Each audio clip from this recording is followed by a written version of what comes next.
안녕하세요. 습관모의 5분 만의 운영자 인코 고대현입니다.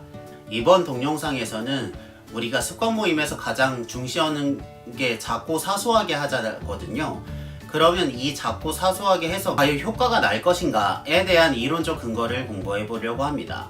이 동영상을 보시게 되면 작고 사소하게 시작해도 도움이 되겠구나는 것을 알게 되실 것입니다. 그럼 시작해 보도록 하겠습니다. 여러가지 이론 중에서 작고 사소하게 습관을 해도 도움이 된다는 것을 가장 잘 설명하고 있는 이론 중 하나는 이안 로버트슨의 승자 효과입니다. 그분이 쓰신 승자의 뇌라는 책도 있으니 한번 읽어보시면 좋을 것 같습니다. 그러면 이 승자 효과라는 게 뭐냐라는 질문에서 이 이안 로버트슨은 뭐라고 주장을 했냐면, 어떤 사람이 성공을 하는데 가장 필요한 것은 성공 그 자체라는 것입니다. 근데 이 말을 되게 동의할 수 있는 게, 어떤 사람이 실패를 통해서 성장을 했다고 하잖아요.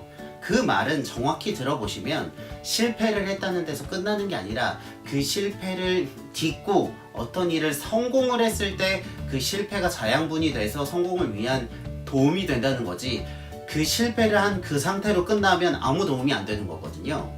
그래서 이 사람은 성공을 하기 위해서는 그보다 작은 성공 자체가 필요하다는 것입니다. 이 사람은 뇌과학자인데요.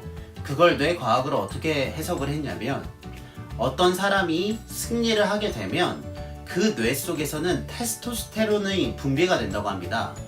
이게 남성 호르몬이라고 알려져 있는 그게 맞는데요. 그렇게 해서 테스토스테론이 분비가 되면 좀 더 공격적이 되고 외향적이 돼서 싸움에서 이기는데 유리한 상태가 된다는 겁니다. 근데 재밌는 것은 이렇게 일정하게 작은 곳에서 반복돼서 승리를 하게 되잖아요. 그렇게 되면 이와 유사한 상황에서 만나게 되면 그 테스토스테론이 자동적으로 분비가 된다는 겁니다. 그렇게 되면 당연히 그 사람은 승리를 하는데 훨씬 더 유리한 상태가 된다는 겁니다. 그래서 이 사람은 승자 효과를 뇌과학의 측면에서 설명을 하고 있습니다. 실제로 이러한 승자의 효과를 가장 잘 활용한 예가 이제 권투인데요. 그 예전에 되게 유명한 마이크 타이슨이라는 그 권투 선수가 있었습니다. 굉장히 핵주먹이라고 불리던 선수인데, 문제는 이 사람이 난동을 피워서 교도소를 3년 갔다 왔거든요. 그럼 갔다 왔으면 당연히 기량이 떨어졌을 거잖아요. 그러면 이 사람이 기량을 어떻게 다시 늘릴 것이냐라고 고민을 할 때 이 사람의 프로모터였던 돈킹이 썼던 방법이 바로 승자 효과입니다. 권투에서는 되게 손쉽게 이길 수 있는 상대를 왜인진 모르겠지만 토마토 캔이라고 부르거든요. 그래서 이 사람은 타이슨이 제기를 하는데 이 토마토 캔 전략을 사용했습니다. 그래서 어떻게 했냐면 제일 쉬운 상대를 붙인 겁니다. 그래서 1995년에 마이크 타이슨이 출소 후에 처음 했던 것은 피터 맥닐리라는 사람이랑의 결투였는데요. 결과는 89초 만에 마이크 타이슨이 승리했습니다. 어떻게 승리했냐고요? 상대가 쉬웠기 때문입니다. 당연히 89초 만에 하면 안 하는 만 못하는 거 아니야 라고 생각할 수 있지만 어쨌든 이겼습니다.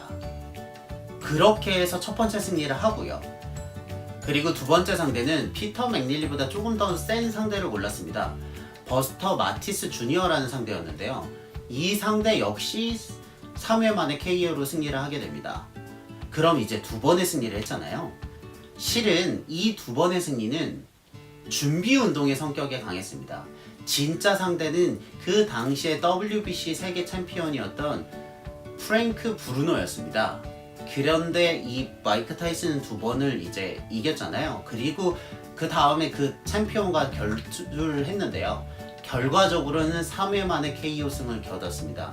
그래서 마이크 타이슨은 교도소에 갔다 오고 두 번의 준비 운동 끝에 챔피언이 다시 되게 되었던 거죠.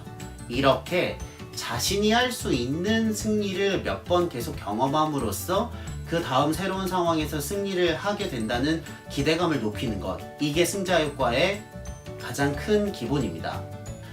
이것을 이제 실은 그 리더십 프로그램에서도 설명을 하는데요. 여러분들이 되게 잘 아시는 성공하는 사람들의 7가지 습관인 그 스티븐 코비에서는 영향력의 원과 관심의 원이라고도 표현을 합니다. 그게 뭐냐면 영향력의 원은 자기가 할 수 있는, 그러니까 직접 영향을 끼칠 수 있는 범위고요. 관심의 원은 자기가 보기만 해야 되는, 예를 들면 연예인 이슈 같은 게 그런 거가 되겠죠. 자기가 관심이 있으나 자기가 영향력은 끼칠 수 없는 것. 그래서 그는 성공의 핵심이 자신의 영향력의 원을 확대하는 데 있다라고 얘기를 했거든요. 이것은 실은 승자 효과를 통해서 자기가 할 수 있는 영역들을 확대해 간다는 것과 다르지 않습니다. 그래서 승자 효과에 의해서 작은 것들을 성공하게 되면 그것의 성공 경험을 바탕으로 더 새로운 시도를 할 수 있다는 게 승자 효과의 핵심입니다. 그럼 이 이론이 실제로 사람들에게 적용이 되는 것인가? 라는 질문에서는 적어도 저는 맞다고 생각을 합니다. 그게 왜 그러냐면 저는 말씀드렸지만 이거를 시작한 게 포스트잇에서 하나 칭찬을 적는 것부터 시작을 했거든요. 그래서 칭찬을 적다가 그것을 누적 숫자를 적게 됐고요. 그러다가 플래너를 하나 만들게 됐고요. 그것을 이제 여러 사람과 하고 싶어서 몇 번의 실패를 거쳐서 이렇게 모임을 만들게 되었고, 이제 모임의 사람들이 점점 늘어나게 되면서 매뉴얼이 필요하게 되니까 이렇게 유튜브도 찍게 되는 것이거든요. 그리고 예전에는 생각지 못했던 습관 관련해서 책을 쓰고 있기도 하고요. 이렇게 성장하다 보면 미래에는 어떤 일을 할 수 있게 될지는 모르겠지만 중요한 것은 그 시작이 굉장히 작고 사소했다는 것입니다. 이렇게 그 성공 경험을 매번 일상생활에서 크게 느낄 수는 없잖아요. 그러니까 과제를 줄여서 성공의 기쁨을 계속 느끼게 하는 것, 이것이 5분만의 가장 기본 모토가 되는 것입니다. 지금까지 우리는 습관 모임에서 가장 중시 여기는 작고 사소하게 하는 습관이 왜 효과적인지에 대해서 이안 로버트슨의 승자 효과라는 것으로 설명을 해보았습니다.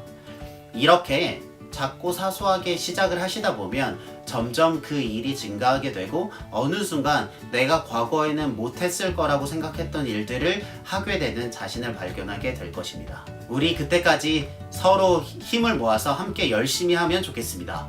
그럼 다음 영상에서 찾아뵙겠습니다. 감사합니다.